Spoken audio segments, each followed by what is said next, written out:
What I would like to do in the next few minutes is to give you a different way of understanding how the body works.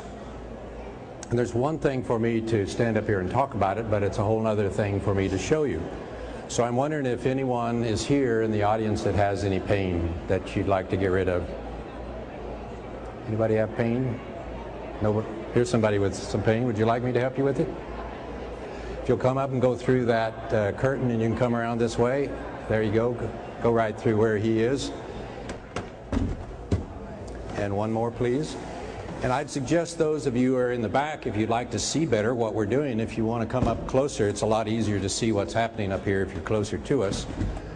So, what is your name? Carrie. Okay, this is Carrie. Have we ever met? No. Nope, so we don't know each other. I don't have any idea who she is or what's wrong with her, but let's see if we can help her. So Carrie, tell us what's going on. I've got some pain in my arm and some weakness when I try to pick up things. A tender spot here on my elbow, and I think I may have hit it rather hard 3 or 4 weeks ago. I'm not sure. I've tapped it a few times since then, and it hurts when if I hit it on the kitchen counter or something like that. All right. So I don't know if you heard what she said. She has pain in this elbow. She's not sure if she hit it or not, but it's been bugging her for 3 weeks or so? Yeah, 3 or 4 weeks. So one of the things we want to know is how bad is this pain? So if 1 is I can barely feel it, and 10 is I want to shoot myself, how much pain do you have in your elbow? Like right now, I have no pain.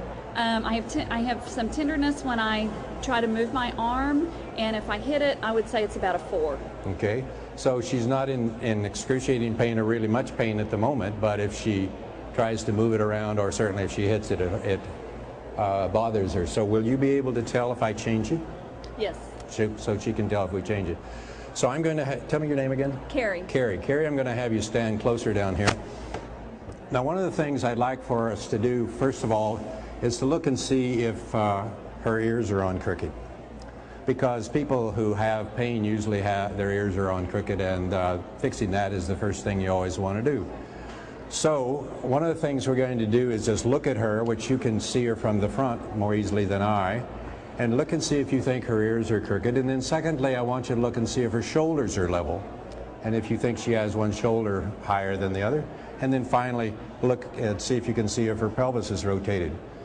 Now, Carrie, I'm going to touch your ears here, if I may. And what you're going to see is that her right ear is maybe an inch lower than her left one. Let me turn you a little bit this way so these folks can see you. All right, and back over here. Can you see from that distance that she's got one ear higher than the other, that this one's significantly higher? Did you all see that? Now, the other thing I want you to notice is that this shoulder's a lot higher. You see that? So let's turn you to each portion of the crowd here so they can see. See that? Now, if I put my hands right on top of her hips like this, what you're going to see is that I have one hand higher than the other because her pelvis is rotated. Can you see that from out there? I can't see from back here, but I know whenever the ears are on crooked, the pelvis is rotated 100% of the time. Now, the other thing we'll look and see is if she can turn her head to the right and left, and how far. Now turn it the other way. So her head moves pretty well. Just a few minutes ago, I had a fellow who had a car wreck who couldn't move his head very well, and of course we fixed that. The other thing I'm going to show you is if she faces over that green curtain over there and just stands here with her eyes closed, you're going to notice she stands pretty still. Excuse me. Notice that she's not moving very much. That means her cranial sacral pump is turned off. There's a pump inside the brain and the spinal cord that normally pumps in, puts fresh fluid into the nervous system, and hers isn't working. So that's another problem that she has. So what we're going to do is fix that for her, and we're going to do it with what's called a biomodulator.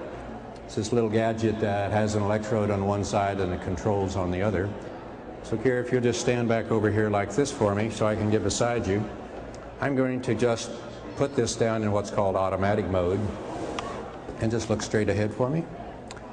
And we're going to just press here. Tell me when you feel a little tingle. Okay. I'm going to turn it back down. Now I'm going to hold this here for 1 minute. Every once in a while you'll feel a little prickle on the side of your neck, but it shouldn't be unpleasant. If it is, tell me so I can turn it down, okay? Okay. So this part is kind of like watching the grass grow. You just have to sit here for a minute. But what's happening behind the scenes is that we're putting certain frequencies into this, and this is pulsing up and down. And the frequencies that we're putting in are designed to resonate with the body, and it's going to recenter this bone here in her skull called the sphenoid bone. And when it recenters that, the brain is going to tell all of the rest of her anatomy to get back in alignment where it belongs. Because it's the position of this bone and the center of gravity of the skull that controls everything about how you stand and about whether or not that pump works. Okay, there's the minute that's gone by, so now we're going to go to the other side, and we're going to do exactly the same thing. Tell me when you can feel a little tingle. Okay. Going to turn it back down. And now, again, we just stand here for another minute, and then we're going to see if we've helped her get this fixed, because a lot of times painful sensations in the arms actually are coming from the neck. So you have to get this fixed first. Plus, no matter what you do for someone, you need to always fix this and turn this pump on, because when this pump is shut off, you're stuck in what's called sympathetic on mode, which means you have trouble digesting, sleeping, and healing. And so fixing this is a quick and easy way to balance out the sympathetic, parasympathetic nervous systems. So we're almost done with this. That should be good. Now I'm going to ask you, Carrie, to turn your head right and left as far as it'll go. That's better than it was a while ago. Would you agree with that? Mm-hmm. Now move your shoulders around, and then rotate your back. And then watch the chair there. Just walk a little bit and come back to me. And let's see if we've made anything different for you.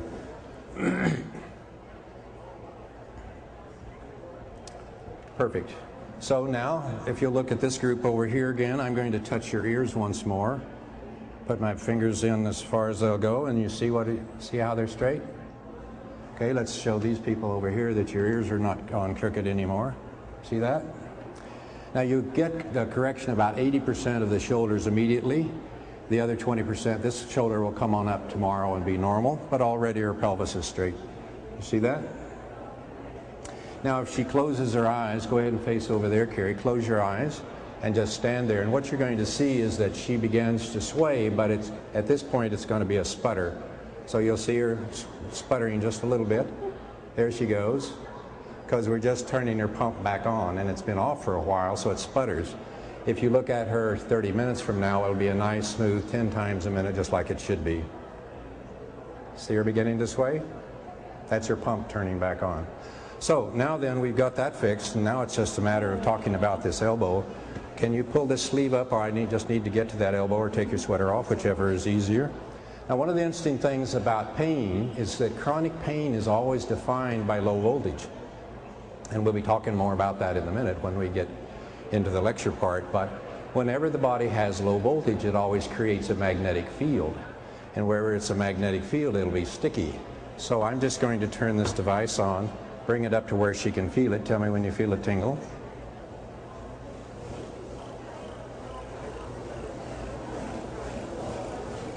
Feel anything? Mm-hmm.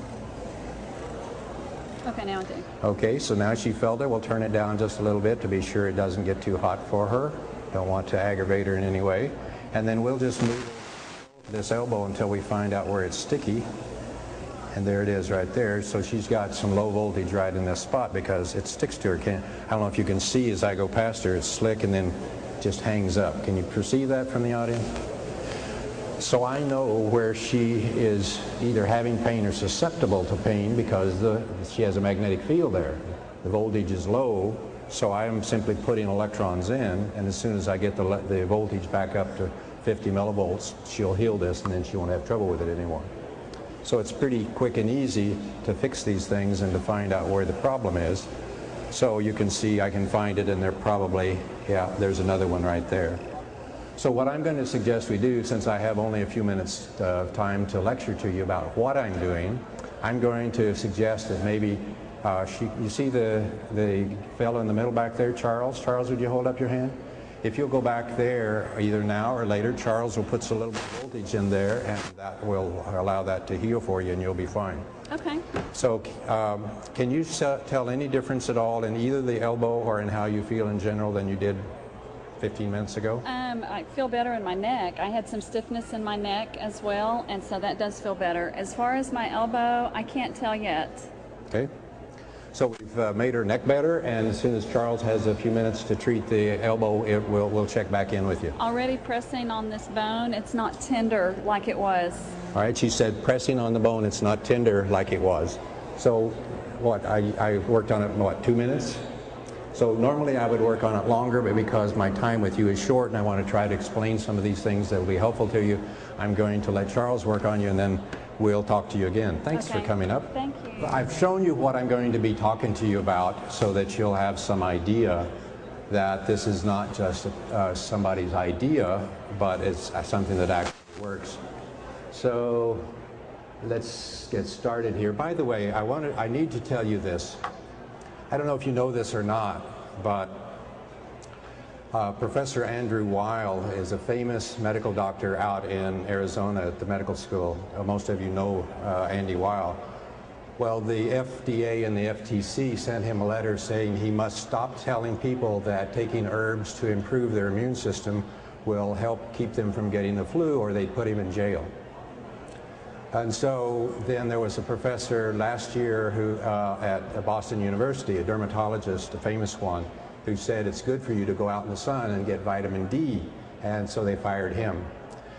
And so now there are laws that are passed that are going to keep people like Sally Fallon from telling her story about food and nutrition. So the only way, and in Texas it's very difficult for MDs to talk about nutrition without losing their license.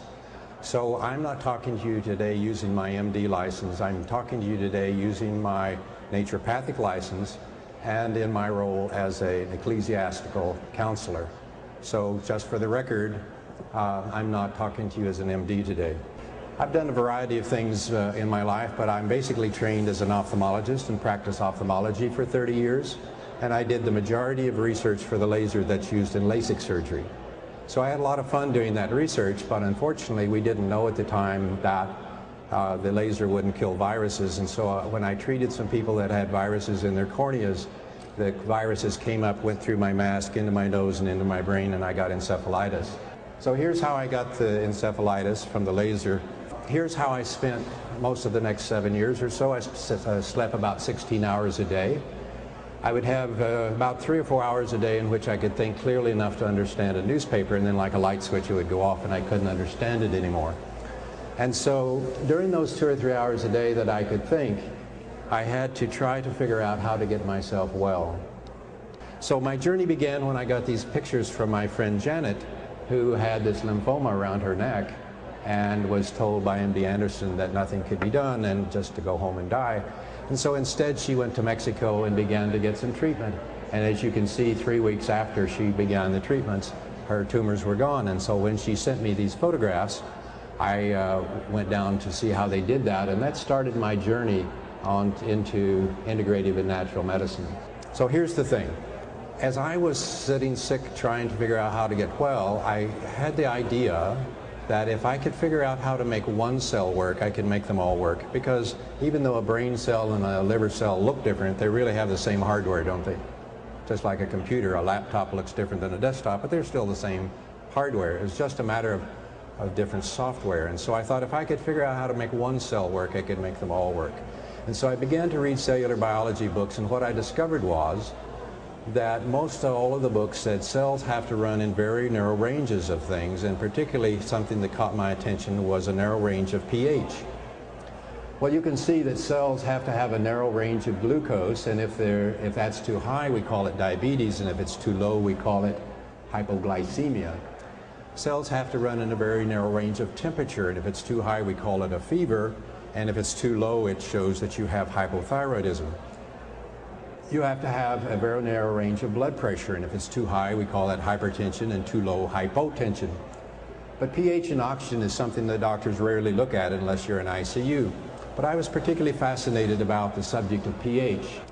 So let's take a look at some electronic terms. Here's the thing. pH stands for potential hydrogen, but is really, although it's about acid-base balance, it's really about voltage. The way you measure pH is you take a sophisticated voltmeter and you measure the voltage of a solution. Now there's something different about a solution than a copper wire. The copper wires that are bringing voltage into the building here are either turned on or off. So there are either electrons in those wires or not, correct? Turn the switch on, the electrons are there. You turn the switch off, they go away. But in a solution like a glass of water, you have an option. That water can either be an electron donor or it can be an electron stealer. And so that's what's different about measuring voltage in a solution, is that it has the option of being one or the other. Well, by convention, if the solution happens to be an electron donor, we put a minus sign in front of the voltage. If it happens to be an electron stealer, we put a plus sign in front of the voltage. So when you measure the voltage of a solution, if it measures plus 400 millivolts, we convert that to a logarithmic scale from 0 to 14 and call plus 400 millivolts a pH of 0, and a minus 400 millivolts, with minus meaning electron donor, is the same thing as a pH of 14. So I found it's much easier to think about what's going on by thinking in terms of voltage rather than thinking in terms of pH, right? Well, what this tells us is this. Every cellular biology book will tell you that cells are designed to run at a pH of between 7.35 and 7.45. Well, what that means is that a pH of 7.35 is the same thing as minus 20 millivolts. And what does minus mean? Electron donor, right? Minus is electron donor, right? So cells are designed to run between minus 20 millivolts and 7.45 is minus 25 millivolts. Okay, so now we got something really important, don't we? And this is one of the things I want you to take away from this meeting. Every cell in your body is designed to run between minus 20 and minus 25 millivolts. Just like your refrigerator is designed to run at 110 volts, your car is designed to run at 12 volts, your cells are designed to run at between minus 20 and minus 25 millivolts. Got it? Okay, now we're cooking. Now, let's take a look at the difference between electron stealers and electron donors. An electron stealer causes damage. It's a pH between 0 and 6.9, and we call it acidic. So when you read books that say disease is always caused by the body being acidic, it's the same thing as saying the disease is caused when the body loses its voltage. You see that? Because the word acidic is the same thing as being over in the electron stealer category. A free radical, we read about illnesses caused by free radicals. Well, free radical is simply an electron that's a mugger. It's a molecule that's a mugger. He's out looking for somebody's purse to steal, right? He's out looking for somebody's electrons to steal. So a free radical goes around stealing electrons from cell membranes and damaging them in the process. Now, electron stealers are the positive pole. They're destructive, and at the atomic level, they spin left.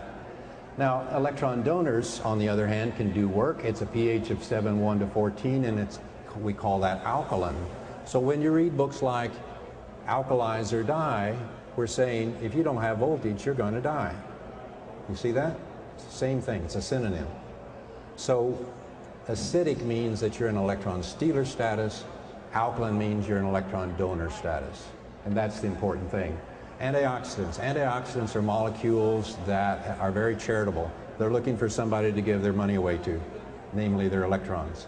So when your mother says to you, eat your vegetables, they're good for you, she's saying, eat your vegetables, they have voltage in them and you need that. You see that?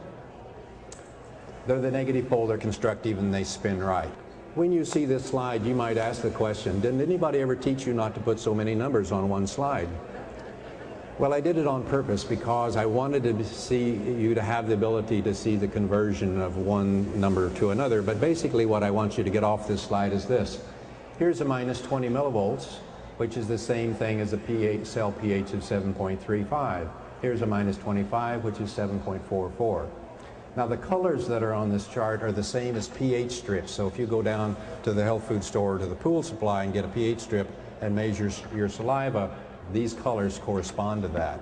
So you can see there's quite a bit of change in voltage with just one change in the color on your strip, isn't there? Now here's the second part of the thing I want you to know. We heal primarily by making new cells. You make new cells very rapidly. The rods and cones in your eye right now are only 48 hours old. The skin you're sitting in is just 6 weeks old. Your liver's 8 weeks old. Your nervous system's 8 months old, and your bones are a year old. So every year we completely change ourselves. And so we're rapidly making new cells to completely replace ourselves. But here's the thing. To make a new cell requires minus 50 millivolts. So which has more electrons, minus 25 or minus 50? Minus 50 does. Even though it's numerically a smaller number, it still has more horsepower, more electrons than minus 20. So healing requires minus 50. Now here's the problem. When your voltage begins to drop below operating voltage, at a minus 15 millivolts you're tired, at a minus 10 millivolts you get sick, at a minus 5 millivolts things quit working, and as voltage continues to go past zero, where we change polarity, now we're in cancer territory. All cancer occurs at plus 30 millivolts. And plus is what? Electron stealer, right? So there's everything from tired to cancer, and it's all about the voltage, you see? So obviously, no matter what's wrong with you, we need to put enough electrons in to push the voltage back up, not just to operating voltage, but to have enough voltage to make a new cell if you're going to heal. Because anytime you're down here and you don't put electrons in, you can't make new cells. If you can't make new cells, you can't get well. You see that? Now, there are several bad things that happen when voltage changes. When you're down here and voltage begins to drop, the first thing that happens is chronic pain. So chronic pain is simply a symptom of low voltage. Chronic pain is simply a symptom of low voltage. So if you have pain, how are you going to fix it? It's easy. Put in electrons and get it back up to healing voltage and it gets well. So another bad thing that happens is that as voltage drops, oxygen levels drop. So if I took a glass of water and set it here and I put a tube in it and I began to bubble oxygen into that water, then the amount of oxygen that will dissolve in that water is dictated by the voltage of the water. So if I raise the voltage of the water, more oxygen will dissolve. However, if I lower the voltage of the water, oxygen actually comes out of solution and disappears. Well, our cells are 70% oxygen. What that means then is that as voltage in a cell begins to drop, oxygen comes out of the cell and you end up with a cell that has inadequate amounts of oxygen. Now, one of the problems with having inadequate amounts of oxygen has to do with our metabolism. For every unit of fat that you put into what's called the Krebs cycle, out the other end you get 38 molecules of what's called ATP, which is a rechargeable battery that's used in enzymatic functions. So 1 to 38 if oxygen is available. However, if oxygen is not available, for every unit of fat you put into the Krebs cycle, you only get 2 molecules of ATP out. So that's like having a car that goes from 38 miles to the gallon to 2 miles to the gallon. You see the problem? If your cells are running at 2 miles to the gallon, how in the world are they going to get enough energy to do their job? They aren't. And therefore you get sick. Now, there's another problem that happens, and that is that each of us contain perhaps 1 trillion bugs. Now, these bugs are asleep as long as oxygen is around because they can't function if oxygen is available. However, as soon as our oxygen levels drop, the bugs wake up. And guess what the first thing they want to do is? They want to have lunch. And they want to have you for lunch. So, when these bugs wake up and want to have lunch, they don't have teeth, do they, to take a bite out of your cell. So they put out digestive enzymes to dissolve the cell so they can get the nutrients out of it. Now, when they're putting those digestive enzymes out, they don't just stay locally. They get in your bloodstream and go other places. So for example, let's say I have strep throat. So I've got a strep bacteria up here having lunch on my tonsil. I'm not too happy about it because his having lunch on my tonsil means my throat hurts like the devil, doesn't it? But we all know that if you have strep having lunch on your tonsil, that those digestive enzymes can get into the bloodstream and go down and scar your heart valves, right? They can also go down and scar your joints, right? Well, that same process is happening throughout the body. So wherever you have low voltage, the bugs that are there having lunch are putting out toxins that are harming you in other parts of your body. So for example, if I have low voltage in my gallbladder, then the toxins that from the bugs that are having lunch on my gallbladder are damaging my brain. If I have bugs in my sinus, they may be damaging my intestine. If I have bugs in my intestine, they may be damaging something else, you see? So no matter what's going on, wherever you have bugs happening, it affects you throughout your whole body. So the point I'm trying to make is that every time voltage drops, you get chronic pain, you get a lack of oxygen, you get inefficient metabolism, and you have bugs having lunch. When you understand what I just told you, you understand essentially all of chronic disease, and you understand why it's not a good idea to go and treat just one thing. For example, if you take antibiotics to get rid of those bugs, well, you may suppress them shortly, but what's going to happen as soon as you get off the antibiotics, if the voltages and the oxygen are still low, they're going to come right back, aren't they? And so you have to deal with what caused it in the first place, and what caused it in the first place was low voltage. You see that? Next slide, please. Oh, let me go back to that slide. There's one thing I want to say because it fits in with some of the conversations that you've heard this weekend. As voltage drops, the different kinds of bugs change from one kind to another. So we start off with viruses, and then we get round bacteria, and then we get oval bacteria, and then we get rod-shaped bacteria, and then we get yeast, and finally we get fungus that has the little hyphae. Now, I know that Dr. Kaufman's been talking to you about the role of fungus in cancer, right? Guess what allows the fungus to grow? Lack of voltage, lack of oxygen. So we cannot have fungal infections. For example, you cannot have candida if your voltage is normal. Can't happen. So if you have candida and you want to get rid of it, what do? Fix the voltage. You see that? So this whole business about our sliding downhill into cancer and that cancer is a fungus, I agree with all of that about cancer being caused by a fungus. But the only thing that allowed the fungus to cause your cancer was what? Lack of voltage. You see that? So you don't have to worry about all the fungus in the world as long as your voltage is normal. Okay, next slide. So here's the thing. What's the voltage in my thumb here? Minus 20 millivolts, right? Now I hit it with a hammer. Ah. Now the voltage in my thumb immediately goes to what? Minus 50. And it goes to minus 50 because it has to make new cells to replace those that I just smashed with a hammer. So at minus 50 millivolts, one of the things that automatically happens is that the blood vessels dilate. And the reason they dilate is that you need new raw materials to make new cells. And so those vessels have to dilate so they can dump proteins and carbohydrates and fats and vitamins and all that stuff into the neighborhood so you can start making new cells. You see that? So at minus 50 millivolts, when healing is going on, you always have a throbbing pain, it's swollen, it's warm, it's red, and it doesn't work very well. But that's the price you pay because you have to get all the raw materials there. Now, as soon as I finish making new cells and replace all of those I smashed with a hammer, my thumb's going to go back to minus 25 millivolts. It's going to be pink, it feels fine, works fine, and I'm a happy camper. You see that? Now here's another scenario. I'm up here at minus 50 millivolts happily making new cells, and then I run out of voltage. All of a sudden my voltage drops down to say minus 10.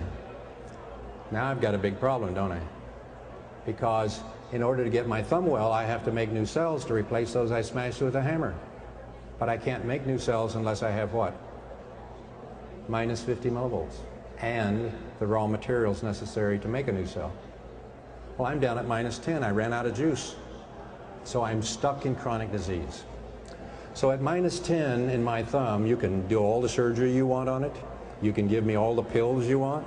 But until I can put in enough electrons to get me back to minus 50, I'm stuck in chronic disease. You see that? So that's the magic thing that I want you to take away from today, is this. Chronic disease is always defined as by having low voltage. Getting well always happens when you figure out a way to put in electrons. So everything that works, whether you're talking about my biomodulator, whether you're talking about homeopathic remedies, essential oils, anything, swimming with the dolphins, you know, hugging dogs, all those things that help you get well, do so by providing electrons. Because if you don't get electrons, they don't work. Now you have a way to go around the booth and understand what everybody's telling you out there about why you should take their stuff. All you need to know is how many electrons are in that. Then you know how good it is. In fact, you can take a voltmeter that you buy at Radio Shack and go down to the grocery store, measure the voltage in this green bean and in this batch of green beans and know which one's the best because of which one has the most voltage in it. You see that? Okay. So what you see then, if you understand what I just told you about my thumb, you understand why you're sick if you are, and you understand how to get well. So we can measure your voltage, which is the beauty of all of this, and we can do this with a biomodulator as you can put it into voltmeter mode and simply go measure and read what the voltage is, and then you know what you're dealing with, and then you switch it into treatment mode and it puts electrons back in, and that's how you get well. So chronic disease is always low voltage with pain and cells that don't have enough voltage to do their job. Cells can't get rid of waste products and become toxic. Microorganisms grow and release toxins. And that when you finally get down to plus 30, fungus takes over your cell and you have cancer. Now, whenever you have chronic disease, one of the questions you need to ask is, why did my voltage drop enough to allow me to get sick? Right? Because if I take and just put voltage in and get that part to heal, if you don't figure out what caused it to drop in the first place, it may very well drop again. You see that? Well, first of all, as far as measuring is concerned, this is Dr. Langevin, who's at the medical school up in Vermont. And what she and her group showed us is that the acupuncture meridians are simply the fascial planes in the body. And let me explain that a little better. The tissue in the body that has the least resistance to the flow of electrons is fibrous tissue. So wherever you have fibrous tissue in your body, it's doing two things. One is it's structural, and second is it's moving electrons around. So the fascia are simply the fibrous sheaths around all of our muscles and around all of our organs. And those fibrous sheaths are the acupuncture system, and we can tap into those and treat them as a fibrous wire. So I can, for example, if I want to know what the voltage is in my brain, I can just go right here to this acupuncture point and measure it. Neat, huh? So if you'll just go through this series of slides for us, what you're going to see is that here are all the acupuncture meridians, and these are the actual wires from anatomical dissections. One of the things that you need to realize is that our muscles are both electron generators and are rechargeable batteries. Now, a thing called a piezoelectric crystal is simply, for example, if you take a piece of quartz crystal and you squeeze it with a pair of pliers, it emits electrons. That's called the piezoelectric effect. Well, your muscles are piezoelectric. So I'm just sitting here generating electrons by simply moving my muscle, all right? So muscles are electron generators. The other interesting thing about muscles is they're also rechargeable batteries. So one of the reasons that exercise is so important is that it not only generates but stores voltage for your body to work. So one of the ways you treat yourself is to exercise, and you all know that, right? You just didn't know how it was working. Now you do. Next slide. Now, we're wired up in a way that we have a main cable going up our back and another main cable going down the front. You see that? That cable is like the wire that comes from the telephone pole to your garage at your home. All right, next slide.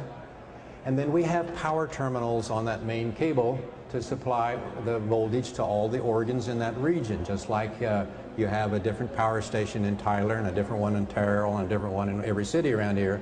So it is with your body. So you have a different power terminal for every region of your body. Next slide. So here you see the power terminals. There's a terminal for our skull, one in front and one in back. There's a terminal for our neck and upper chest, here and here. There's a terminal for our chest, here and here. There's a terminal for our belly, and there's a terminal for our pelvis. Let's say that you have trouble with your heart. What you automatically know is that the voltage in your heart is low, and if it's low, that this terminal right here is going to be low voltage. So if you want to make your heart work better, where do you think a good place to insert some electrons might be? Right there, right? Let's say you have trouble thinking, or you had an accident and you drowned, or you had a traumatic head injury in a car wreck, and your brain's not working the way it should be. Where do you think you're going to have low voltage?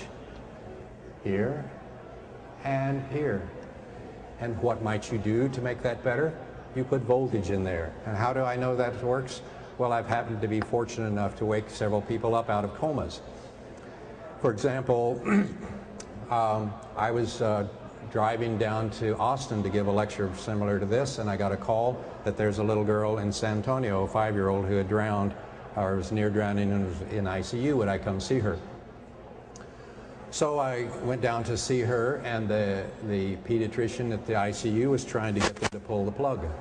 And I said, well, let's go see what's going on. Well, there are 3 wires, 3 acupuncture meridians, all coming into that terminal that bring voltage to the brain. So I went in and measured these places, and only one of the 3 wires had low voltage. So I simply left my biomodulator there. We put a patch on each side, turned the device on, and let it run. And in about 3 days, she woke up. How did I know she'd wake up? It's all about the voltage. You see that? It's so easy to see what to do once you understand how the body works. So whatever's wrong with you, you can look at this chart and know which one of these terminals to go look at and then to treat. And then there are lateral terminals over from them where it goes to the right side and the left side of the body. Well, my time for this morning is up. What I'm going to talk to you if you come back and visit with me at 5:30 is this. There are 2, if every one of those things measures low voltage, no matter what your blood tests show, you're hypothyroid until proven otherwise. And because thyroid hormone controls total body voltage, and because fluoride and soy inactivate thyroid function, almost everybody in this room is hypothyroid, even though you have normal blood tests. So I'm going to explain all that to you and tell you how important it is to getting over chronic disease to fix your thyroid, because it controls your total body voltage. Second thing I'm going to talk to you about is that if you have only one circuit out, everything's fine except you just got one circuit, say my heart's not working. Almost always that's a dental infection, and I'm going to explain to you how that works and what you have to do to fix it. Third is I'm going to tell you that almost all allergies and part of your total body voltage is controlled by your stomach acid. And so we're going to talk about those things this afternoon at 5:30. So I hope you had fun in the last few minutes. I did. We'll talk to you later.